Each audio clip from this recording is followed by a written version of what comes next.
আজ দেখাবো কাতলা মাছের একটা নতুন রেসিপি। একঘেয়েমি মাছের ঝোল কারোরই ভালো লাগে না, তাই একটু স্বাদ পাল্টাতে নতুনত্বের চেষ্টা। এখানে নিয়েছি 8 পিস মাছ, ভালো করে ধুয়ে নুন হলুদ দিয়ে রেখেছি। কড়াইতে সর্ষের তেল গরম করতে বসিয়েছি। এবার মাছে ভালো করে নুন হলুদ মাখিয়ে আমি মাছগুলো ভেজে নেব।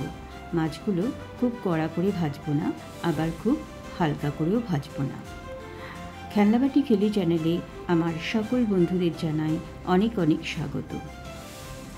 মাছগুলো এইভাবে ভেজে আমি তুলে রাখব। এবার আমি একটা মাছের জন্য মশলা করে নেব। এখানে আমি দিয়ে দেব 2 টমেটো,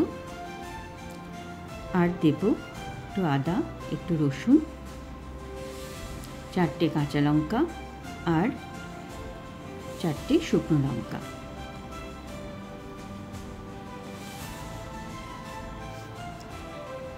দেখুন, রসুনটা আমি খুব একটা পরিমাণে দিইনি, 7-8 কোয়া মতো দিয়েছি, আর আদাটা দেখুন এইরকম দিয়েছি।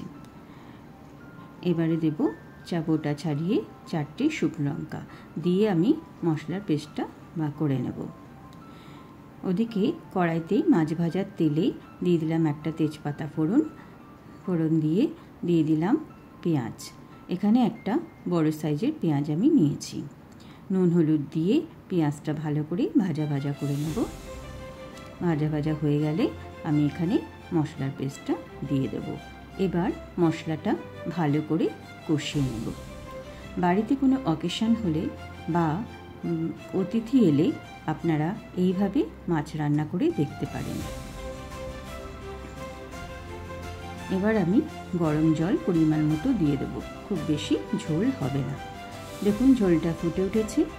ভাজা মাছগুলো আমি দিয়ে দিচ্ছি। ভাজা মাছগুলো দিয়ে আমি 5 মিনিট ফুটিয়ে নেব। আমি আরেকটা কথা বলতে ভুলে গেছি, এখানে আমি 3-4 দানা চিনি দিয়েছি।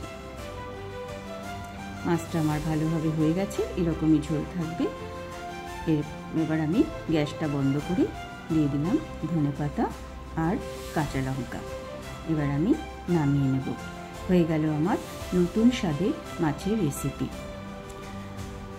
এই রেসিপিটা আপনারাও একবার বাড়িতে করে দেখবেন, খেতে খুব সুস্বাদু হয়। নমস্কার।